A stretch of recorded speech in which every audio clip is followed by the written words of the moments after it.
Abundance.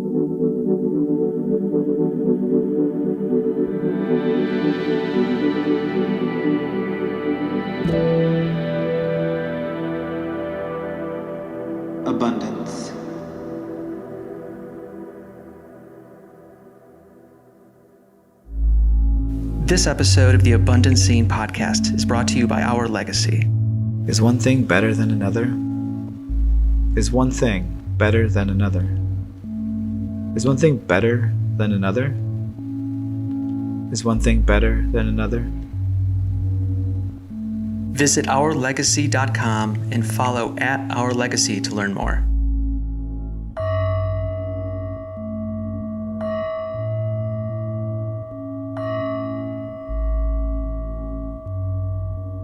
Hey, this is Christopher Schreck. And I'm Landon Metz. Welcome back to the Abundant Zine podcast. Today we're speaking with Min Jae Kim, a New York-based artist whose work in furniture and sculpture takes an experimental but highly playful approach to both material and form. Min Jae was raised in Seoul before moving to New York to study architecture at Columbia University. He spent a few years working at an interior design studio before launching his own multidisciplinary practice in 2020. Since then, Min Jae has had exhibitions with Marta Gallery in LA and a recent two-person show at Matter New York with his mother, the painter Myung-A Lee. In this episode, we'll be talking with Min Jae about treating materials as collaborators, using one's work as a means of connection, and bridging the gap between design and discovery. Thank you for listening.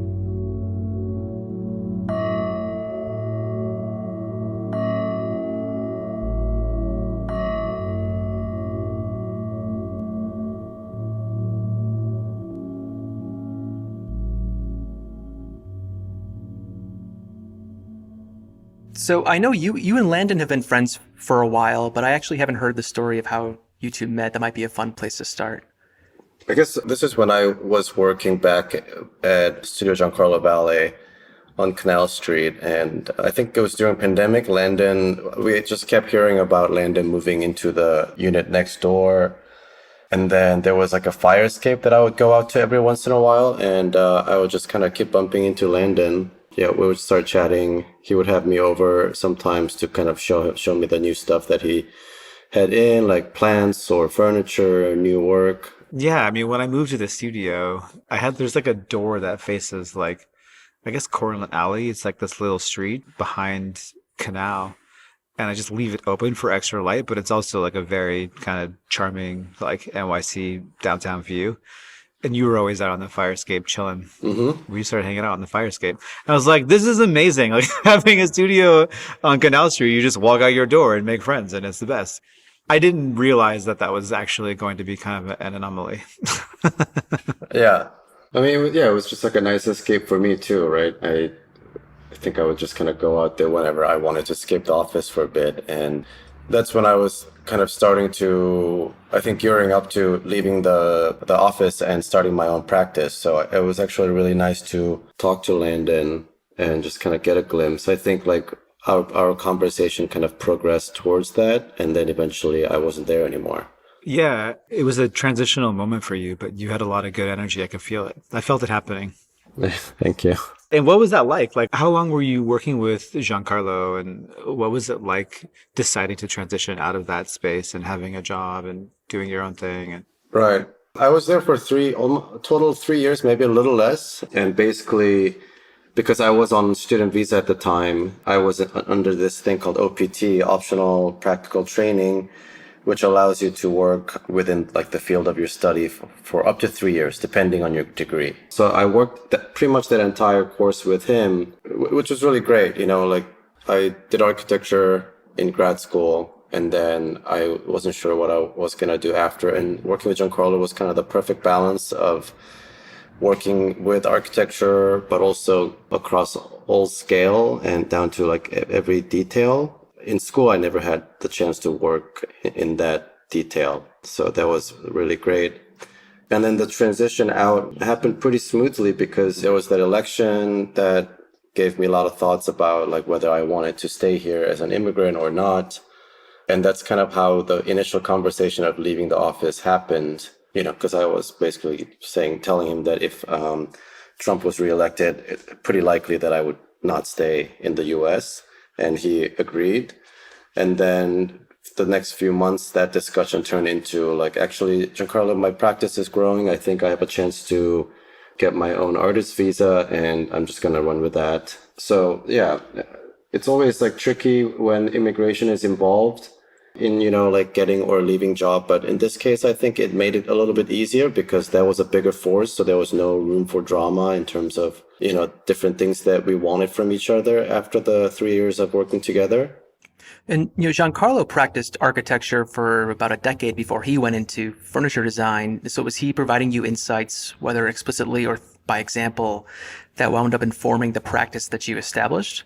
In a sense that he never got licensed. That definitely did inform me because, you come out of school thinking that there's like, they try to show you a pretty straight trajectory of like how you become an architect or how you lay out your practice as an architect after graduation. And just him showing an example of still having a very sophisticated practice without, licensure or focusing on like academia. I think it opened a lot of different doors for me. More motivated by poetry and intuition. Yeah, for sure. So just to get a sense of it, what was your role at the studio while you were there? What kind of projects were you taking on? So I was lead designer. There were a lot of projects that I worked on throughout my time there. But, I was usually involved if there was a project that, if any walls were coming down or if we were redefining any space, that was the scale that I would get involved in.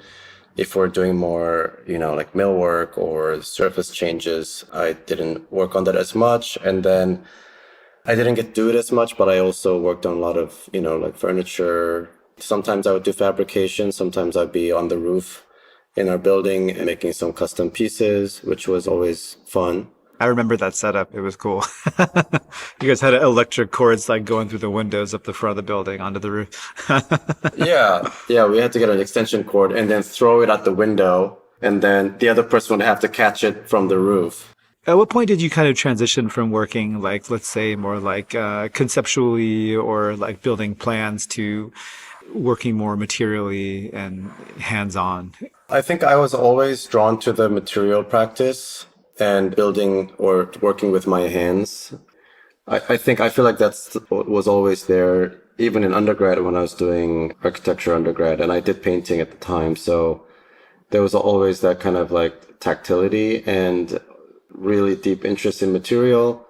But they were always these kind of like side projects. I mean, I try to have that be part of my projects and whatnot, but at the end of the day, in school, you're working with like theoretical projects or hypothetical projects. So it's really hard to convey or work with real material. And outside of like maybe you can make one, building sample or you make a scale model. And I would try to convey that in the scale model, but it would never be enough. Like it's never one-to-one scale. So, and towards the end of my undergrad, there was a furniture studio where instead of doing a building, we developed, 2 prototypes and then one final piece of like actual furniture. So that was kind of first time like coming up with an idea and then building it in real life, one-to-one scale with the intended material. And I think that ever since then, I kept doing that on the side, like whether it was like a little furniture chair or lamp or whatever, I kept doing these projects where I would just build it one-to-one, like, not hypothetical. That gave me a lot of kind of satisfaction. So that continued, and then eventually that scaled up to a point where I could just have that be my practice. Yeah, I mean, I remember at one point there was a line on your website that said, whenever construction work is frustrating, I make furniture. So, I mean, it seemed like working in that mode, working in a different way, gave you access not just to different material options in different scales, but also to a kind of a different pace too. Yes, because I guess I'm not that patient of a person. At least when it comes to like creative projects, it's just like a race. When I have a picture, I get really, like irrational a little bit. I'm just like, oh, fuck, like I don't care about that detail or, whatever. And I just try to get there, which sometimes ends up with bad projects. But I had that tendency in me, and working on this project that would take years, I get so frustrated, or even at school, working on a project that would take 3 months to like present, I would be like, man, So in order to let that out, that's why I had like side projects, and that's how I like wrote about that on my website. It's in a desperate need for an update. Your practice now seems to be like to that point very materially driven. I'm wondering how long it takes you to realize a piece, and like, do you work from sketches first, or do you start with a piece of wood or a sheet of fiberglass and you start kind of playing around and it shows you what it wants, or do you have very precise plans in place beforehand? It's usually all of the above, but it's not. I mean, I would say it's not definitely not that precise. If anything, I try to take all the precise part of the design or assembly out of my studio.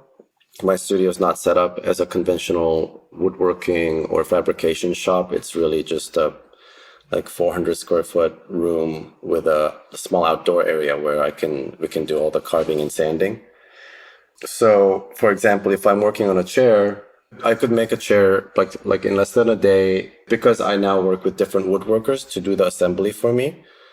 So I get these kind of identical blocks delivered to my studio per my drawing, and then they would deliver me a very precise piece of assembled, pieces of wood that has like screws and dominoes or biscuits in specific locations so that I know where I can carve and where I can't.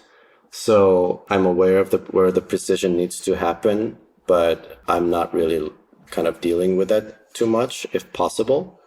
And then it's a lot of like, so I can just like kind of focus on the messy part because that's a part that I can't really explain to other people.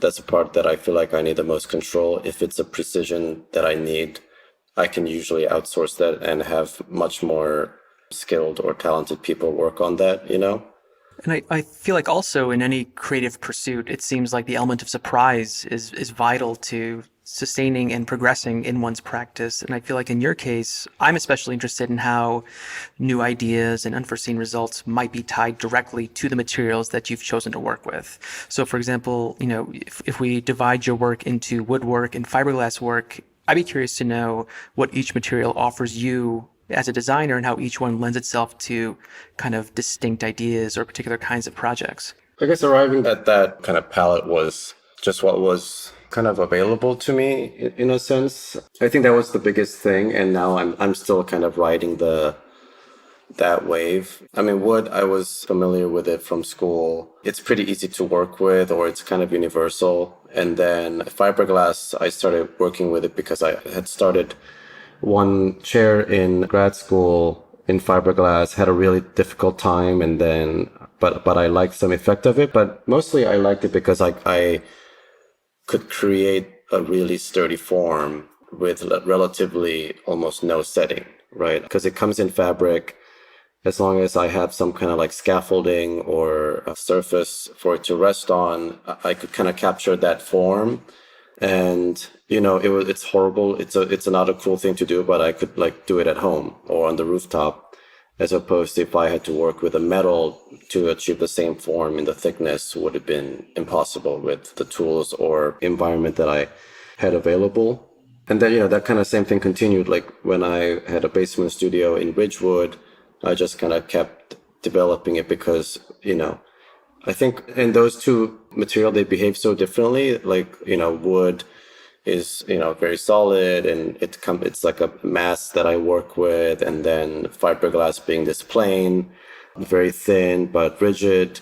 And between those two materiality, you can do a lot. So I think that's what kind of kept me focused on those materials. And then for the show I have right now with Matter, I first used metal because now through the infrastructure that became available through working with them, I felt like I could use other materials. And what about the show at Matter? How did that come about? I know you did a 2-person show with your mother, right? Yeah, I think it was after I did my first show at Marta. I was back in New York, and Jamie from Matter had reached out to just do a studio visit. And this is when, I don't know, just kind of crazy thing, like people reaching out to me was starting to happen. I was pretty familiar with the identity or program because they've been in the same location on Broome Street forever. And like a decade ago when I had just finished undergrad, started working in furniture, and like I was like obsessively looking through, like consuming all the history of furniture. And I stumbled into his store on a visit to New York to see a friend, and I remember going to his store and like Patrick Parrish, and those were the places that really like shocked me. What was it about those places that shocked you, Minjae? I mean, it was just like they had so much, I don't know, maybe eclectic furniture that was so unexpected. I remember I first saw like Fei Too Good's work there, and I had never seen a furniture store like that. So I think that's the first time I saw like, oh wow, this is like a thing. This is like something that people do or appreciate, whatever. Because before that in school, I'd only seen very like historic, like, Bauhaus, very like academic modernist furniture. So I always had the impression, always like use their website or whatever they had in their inventory as a reference. And then, so when Jamie reached out to me, I was like really ecstatic.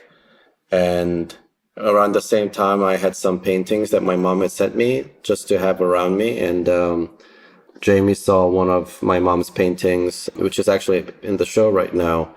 And we just started talking about it because, and first he thought it was my painting. There was no like line between the furniture that I was making and her work that was in the space.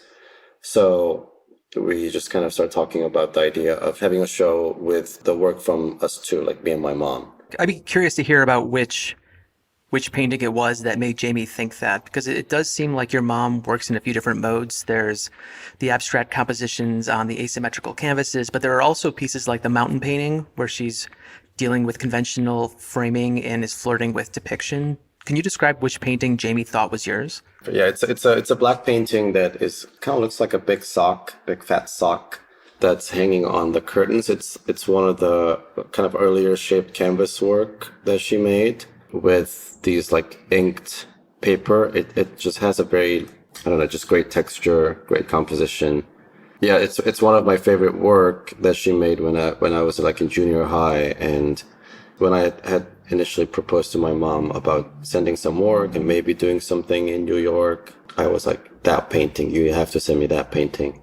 I was going to say, I think like something about your language that really resonates with me is there's this kind of like raw humanity to it. There's a intimacy to it. There's a sensitivity to it. And I wonder if any of that kind of interpretation of art being a form of intimacy came from growing up with a parent who was a practicing painter.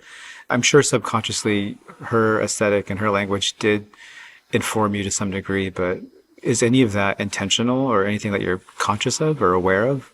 To answer the latter question, I think definitely, I mean, it must have informed me, absolutely. Like intimacy is something that I try to build into my work for sure. And it's not even like something that I try to plan out. I think it just kind of comes out because I want to make work that's not intimidating. I mean, I think there is a layer that I thought about a lot when I was starting to do architecture or when I was starting to really get into painting in undergrad. And it was because I was trying to kind of unravel in my head why I'm so drawn into a specific type of materiality. And it was always that kind of like more messy, open-grained or textured type of surface, which my mom uses a lot. And I was like, why am I so into this? And I kind of came to a conclusion that it is because in that kind of open messiness, I could feel more connection to it because like it's unresolved. And it registers time better than like a perfect material. So maybe there's some connection there. I don't know. What about it being unresolved makes you feel like you have the capacity to connect with it more? I think because it just tells its story better. It shows its process better. So you can almost kind of like see or try to capture like the intention there or like how it was done. Like I always like to kind of, when I see work that I always like to kind of imagine like, how do they do it? And then I see that person doing it, or I see myself kind of reading into that kind of scenario, if that makes sense. Yeah, it's like this original like human handprint on a cave, right? It's like this person was alive and they did this thing, and there's like a kind of like synthesis that happens, or you're bridging a divide. Right, exactly. And I think a lot of kind of, industrial process, or if certain process becomes like really advanced or developed, it kind of surpasses like a human ability almost, right? Of precision or whatever. And then it becomes impossible to kind of perceive the process or how it was done. So that's kind of like the opposite, I think. For example, like I always thought like iPhone was like on the opposite end. It's like a perfect product or whatever, and it's designed. And the way it's built is like impenetrable. You cannot conceive how it's made. So I feel like you can't build relationship until like it gets cracked or scratched, or you buy a case, whatever, you add these like stupid things and then it becomes yours, right? Those are like the little like tactile moments that you can grab onto. And I'm always like, how do I have more of that in my work? And my mom's work always had a lot, even before she went abstract, like when she was just doing representational painting, the way she used oil paint was like so thick, you know what I mean? It's like just globbed on.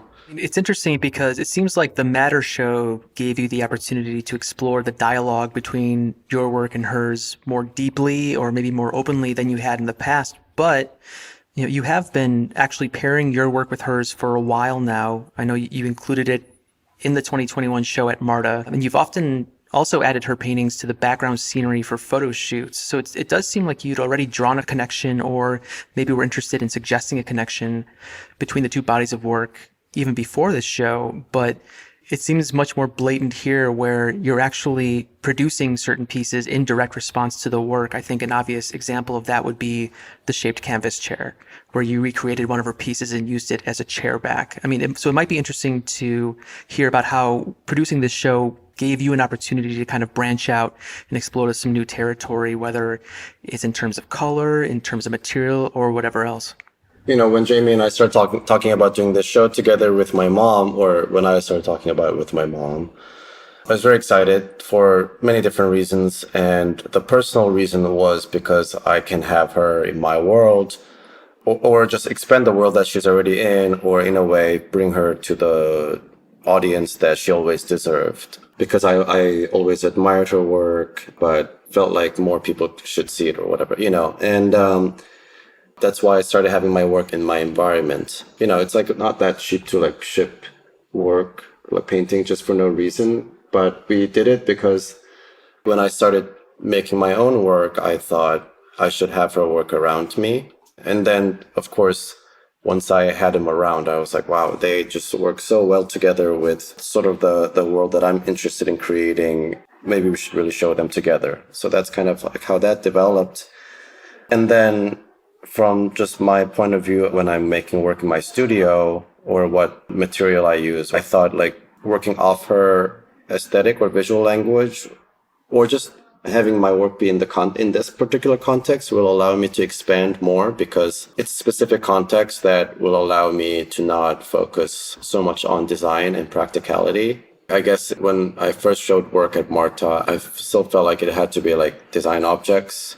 And then we've been kind of trying to slowly break out of that a little bit too, but just like it makes so much sense to directly respond to her work and trying to see what comes out of it. I mean, it felt like I was given an excuse to try to use more color, or just adopt a process that's more like painting than, furniture making. And that's how the shaped fiberglass chairs were done. I constructed the form, but a lot of it was done like a collage work, where I kept adding or subtracting a plane or a surface, changed the silhouettes over and over, and then painted, repainted, scratched out, and that was something I never did in my other furniture work. So, I mean, I'm sure like if I just did it, like it would have been cool too, but this felt like a good context to do it. Yeah, and I feel like that work, along with some of the other ones in the show, speaking more broadly, demonstrated some real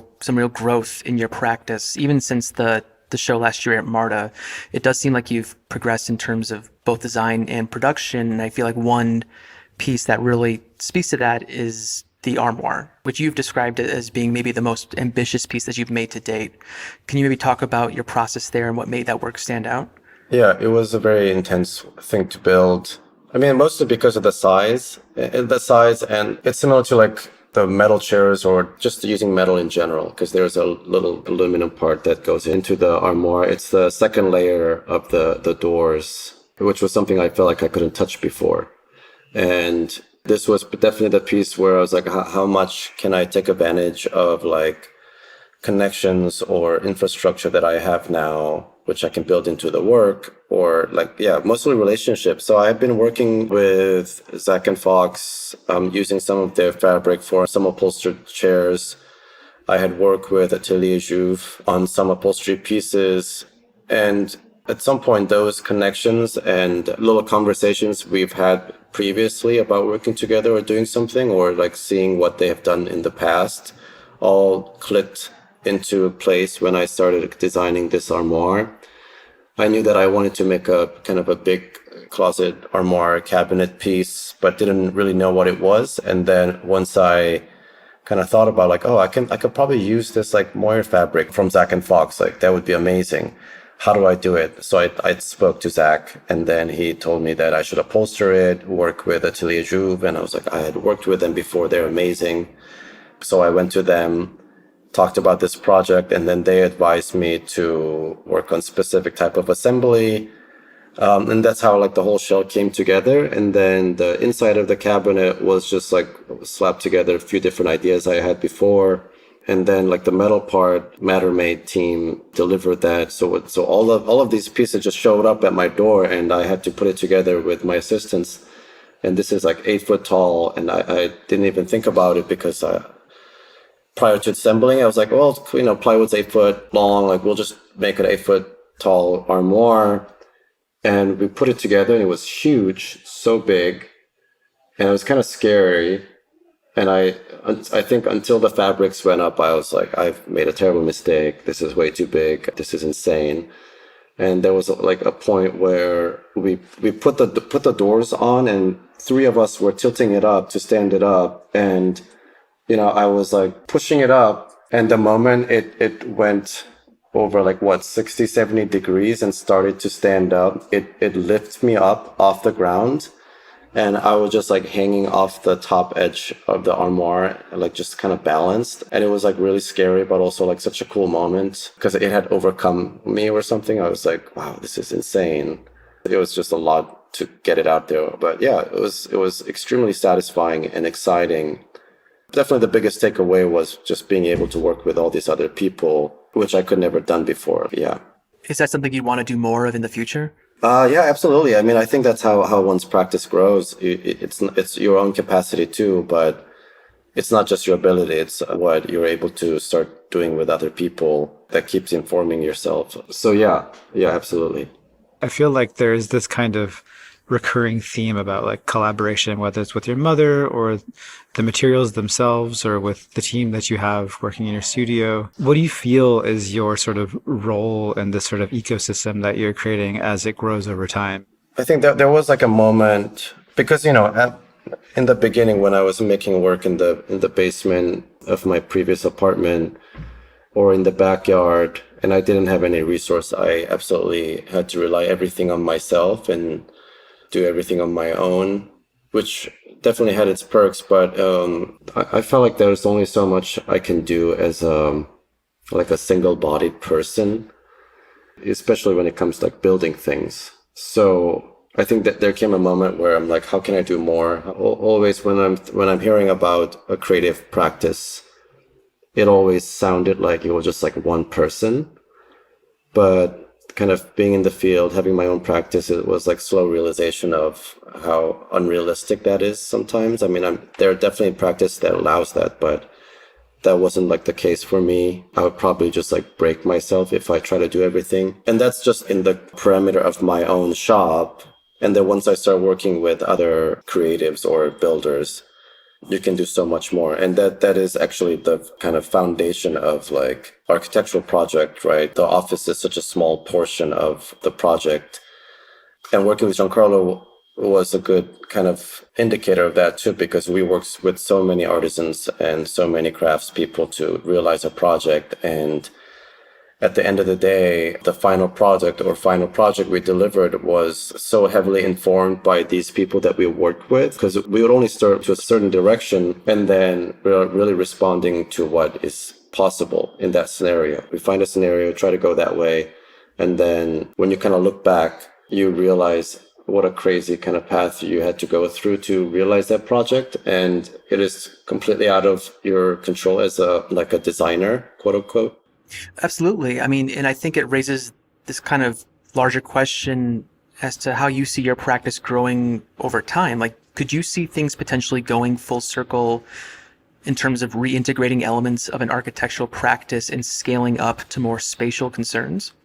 Yeah, I think so. I think I never took that out of the picture, or I think I'd like it to be very much that way.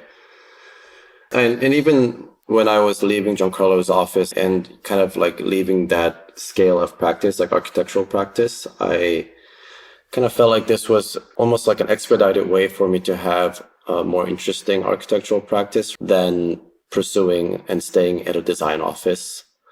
I think often if you have your own creative practice, you're given more control or more voice.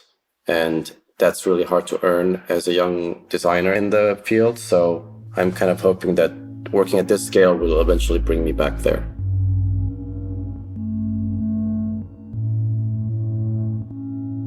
The Abundant Zine podcast is produced by Ryan Leahy. Our theme music is by Casper Bjork. You can read and listen to all of our conversations at abundancezine.com. Follow us on Instagram at AbundanceZine, and be sure to like and subscribe wherever you listen to podcasts. Thanks for listening.